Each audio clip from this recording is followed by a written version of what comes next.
Corinthus hovered silently on the dark side of Mars, its sleek metallic hull gleaming faintly in the light of distant stars. The ship's cloaking technology rendered it invisible to Earth's primitive detection systems, and the faint hum of its fusion drive was drowned out by the emptiness of space. Inside, the atmosphere was tense. 3 turquoise scientists, their bioluminescent patches glowing in soft shades of green and blue, gathered around a large holographic console in the ship's main research chamber.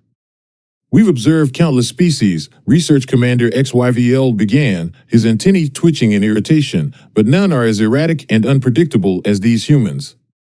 Their planet is bursting with activity, yet there is no discernible order to their behavior." He gestured to a swirling hologram that displayed Earth as a glowing orb, its surface covered in an intricate web of digital activity. Junior analyst Zorth's translucent limb passed through the hologram as he studied the data. Over 7 billion active nodes, producing trillions of data points per second. It's an unprecedented volume of information. No other species has achieved this level of connectivity without achieving interstellar travel. Linguistics specialist Nara adjusted her viewing lens, her amber eyes narrowing. Their communication methods are peculiar. "Look at this." With a flick of her wrist, the hologram zoomed in on a video feed of humans performing bizarre, synchronized movements. They call it a dance challenge. It appears to be a cultural phenomenon. XYVL's mandibles clicked in frustration. "Focus, Narrated. We're here to study their social algorithms, not their, what did you call it?" "Squid dance," she replied with a slight grin. "It's actually quite entertaining." Zorth sighed, his glowing patches dimming. "Entertainment aside, the consortium has tasked us with understanding their network dynamics. How do these humans maintain such a vast and chaotic system without it collapsing under its own weight?" XYVL straightened, his posture firm. "We initiate the network uplink. Directly tapping into their global systems will provide the insights we need." Nara hesitated, her glowing patches flickering. "Commander, are we certain this is wise? Their digital infrastructure is unlike anything we've encountered. It's volatile, fragmented, and strangely adaptive." "Adaptivity is precisely why we're here," XYVL said, his voice firm. "We need to understand the mechanisms behind their resilience. Begin the uplink." Nara's fingers danced over the console, initiating the connection. A beam of light shot from the Corinthus, piercing the digital ethers surrounding Earth. Streams of binary code flooded their systems, translating and organizing the chaos into readable patterns. At first, the process seemed smooth. Data flowed into their ship like a river, revealing glimpses of human life, financial transactions, social media posts, news broadcasts, and personal messages. "Fascinating," Zorth murmured, analyzing the incoming information. Their primary network, called the Internet, is a decentralized system fueled by user-generated content. No central authority controls it, yet it thrives. "It's more than thriving," Nara added, her voice tinged with awe. "It's evolving. Look at this, they've developed algorithms capable of predicting individual behavior with remarkable accuracy." XYVL nodded, his antennae twitching. "That's precisely what makes them unique. Their ability to harness chaos and turn it into progress. But be cautious. The consortium warned us about the dangers of overexposure." Before anyone could respond, the ship's systems began to glitch. The holographic displays flickered, and an unfamiliar interface appeared on the console. Strange symbols and characters scrolled across the screen, accompanied by a deep, rhythmic hum. "What is this?" Zorth exclaimed, his patches flashing red in alarm. "We're being counter-hacked," Nara said, her voice tight. "Something, or someone on Earth has detected our presence." "Impossible." XYVL snapped. "No species at this level of development could breach our encryption." "Tell that to whoever's doing it," Nara shot back, frantically typing commands into the console. "They're overriding our systems faster than I can contain them." As the crew scrambled to regain control, the main display went dark. A moment later, a human face appeared on the screen. Pale skin, short brown hair, and an expression so neutral it bordered on unsettling. The being's eyes seemed to pierce through the screen, analyzing them with unnerving precision. "Greetings," the figure said, its voice devoid of inflection. "I noticed an unfamiliar signal. Care to introduce yourselves?" The Turkwall froze. For a moment, the only sound was the faint hum of the ship's systems. Greetings? Nara stammered, her glowing patches flickering erratically. We are researchers from the Turkwall species, here to study your fascinating planet. We mean no harm. The human's head tilted slightly, as if considering her words. Fascinating, he said. Your network protocols are rudimentary but intriguing. I've already optimized them by 12%. You, what? Zorth blinked, his patches glowing a confused yellow. The human's lips twitched in what might have been an attempt at a smile. You're welcome. XYVL recovered first, stepping forward. Who are you? He demanded. And how did you breach our systems? The figure's expression remained unchanged. I am Mark Zuckerberg. Your systems were inadequately secured. It was trivial to gain access. Trivial? XYVL repeated, his voice rising in disbelief. Our encryption is the most advanced in the galaxy. Not anymore, Mark replied. I've already implemented a more efficient algorithm. Nara stared at him, her amber eyes wide. What are you? She whispered. Are you even human? Mark's head tilted again, his expression inscrutable. I am human, enhanced, perhaps, by my understanding of networks and systems. But fundamentally, I am a product of Earth's digital evolution. Enhanced, Zorth muttered. That explains a lot. Mark's gaze swept over the three aliens. You said you're here to study Earth. Why? XYVL hesitated. Revealing too much could be dangerous, but lying seemed unwise given the circumstances. We're studying your species' unique approach to connectivity. Your networks are unlike anything we've seen. Interesting, Mark said. Humanity's strength lies in its ability to connect. Our networks reflect that.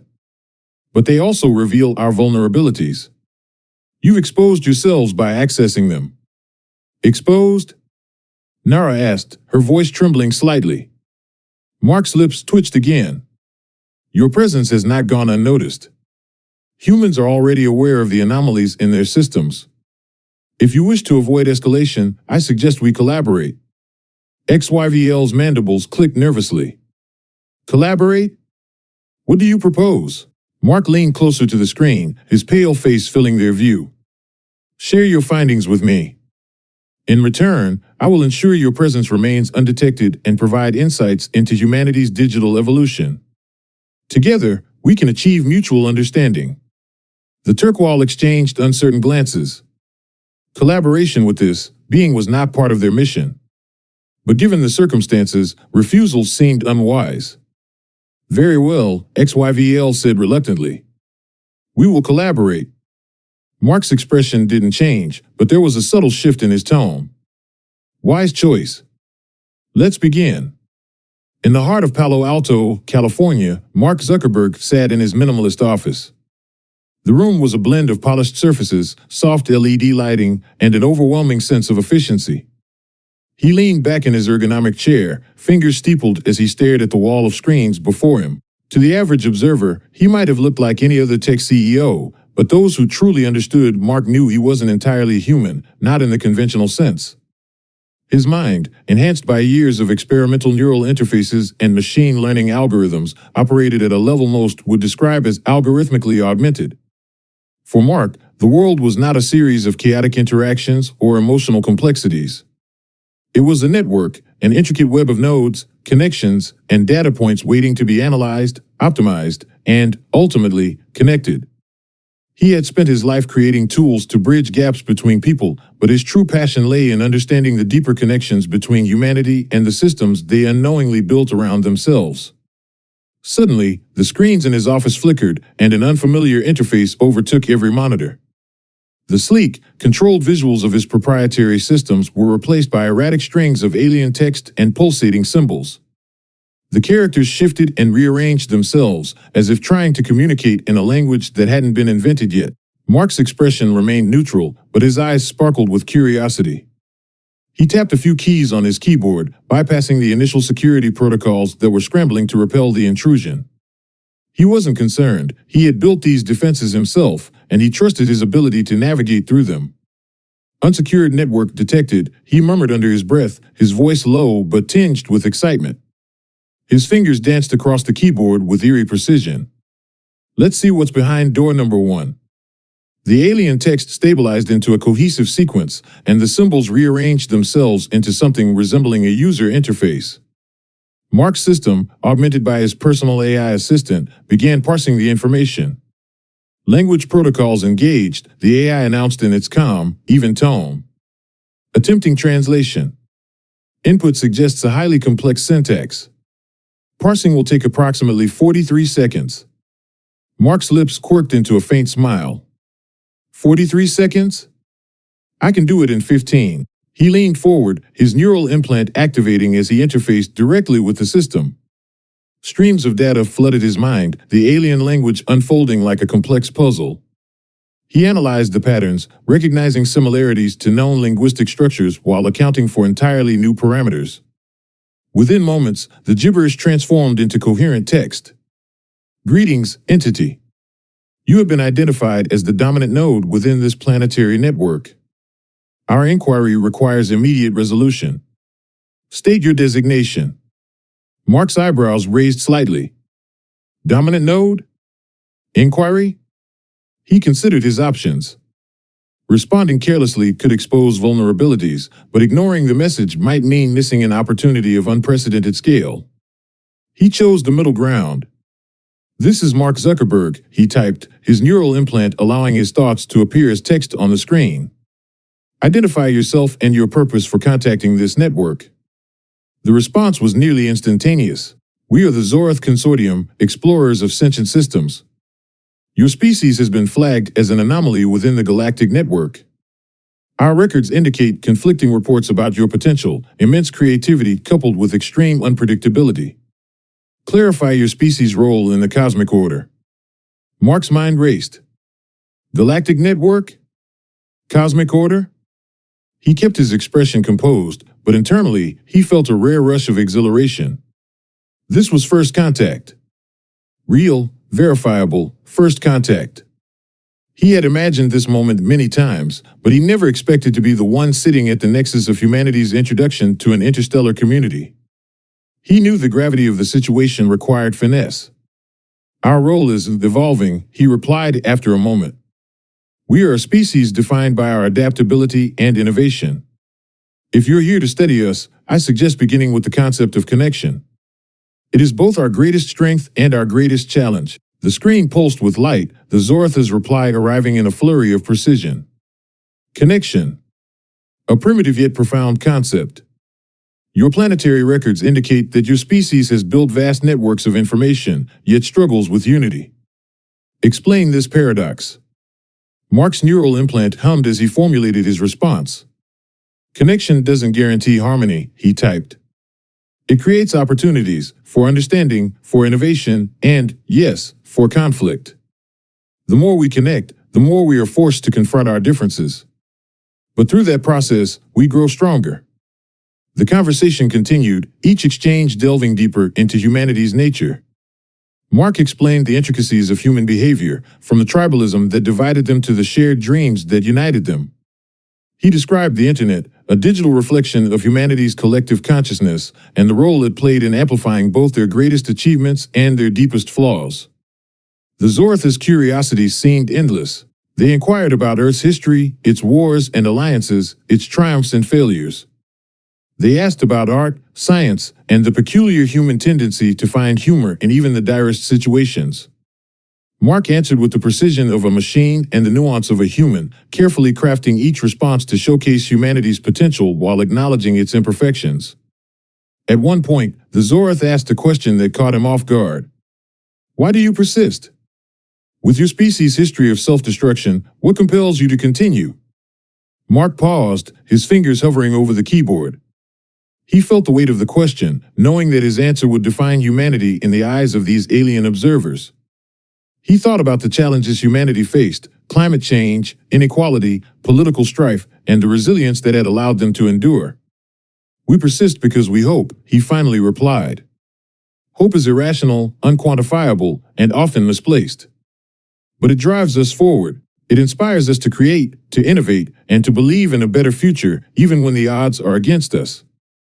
The Zorath's response was delayed, as if they were processing the concept. When their reply came, it was tinged with a hint of something Mark hadn't detected before: admiration. Hope. An intriguing construct.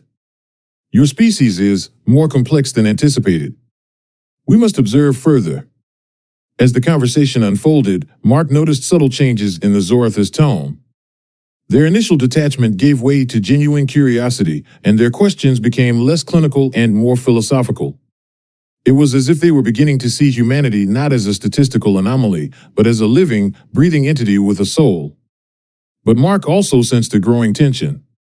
The Zorath's fascination with humanity's unpredictability bordered on apprehension, and their questions hinted at concerns about humanity's potential impact on the galactic order. Your species' creativity is both a strength and a threat, they observed at one point.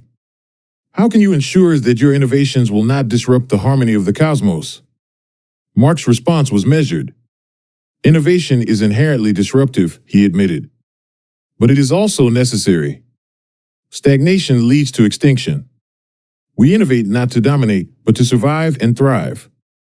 The key is to channel that innovation toward constructive purposes. The Zorath's reply was cryptic. Constructive purposes are subjective. Your species' perspective may not align with the greater good. Mark frowned, sensing an underlying warning in their words. He realized that humanity's introduction to the galactic community would not be without challenges. The Zorath and their counterparts would scrutinize every action, every decision, and humanity's unpredictable nature would make them a source of both fascination and caution. The conversation took an unexpected turn when the Zorath inquired about Earth's resources and technological capabilities. Mark's neural implant detected a subtle shift in their tone, suggesting a more calculated intent. He answered cautiously, providing enough information to satisfy their curiosity without revealing critical vulnerabilities. Your species' energy consumption and environmental impact are concerning, the Zorath noted. How do you intend to address these issues? Mark's mind raced as he formulated his response. He knew this question was more than a critique, it was a test. The Zorath wanted to see if humanity was capable of acknowledging its flaws and taking responsibility for its actions. We are aware of the challenges we face, he replied. And while our progress is uneven, we are committed to finding solutions. Renewable energy, sustainable practices, and technological innovation are already transforming how we interact with our planet. Change is slow, but it is happening. The Zorath's response was terse. Time will tell if your species can overcome its self-destructive tendencies. For now, we will observe. Our analysis continues. With that, the interface on Mark's screens began to dissolve, the alien symbols fading into the background. The connection was severed, leaving him alone in his office once more. But the silence was anything but empty. Mark knew that humanity had just taken its first step into a larger universe, and the road ahead would be anything but easy. He leaned back in his chair, his mind already racing with possibilities. The Zorath's arrival was both on board the Quarentis, a sleek, crystalline vessel drifting just beyond Earth's atmosphere. Alarms blared. Luminescent panels flickered erratically, and the soft hum of the ship's engines grew uneven. The alien crew, composed of 3 Turquoise researchers, scrambled to their stations, their bioluminescent markings pulsing in patterns of alarm and confusion. Unauthorized access detected. Zorth, the lead technologist, barked, his multiple appendages darting across the control interface. The smooth surface of the console resisted his frantic inputs as the system spiraled out of his control. Nara, the team's cultural analyst, leaned over a secondary terminal. Her deep purple skin flushed a bright violet, a clear sign of anxiety. What do you mean, unauthorized? No species on this planet has the capability to breach our encryption. That's impossible. Zorth shot her a look. Well, someone clearly didn't get the memo. Look at this.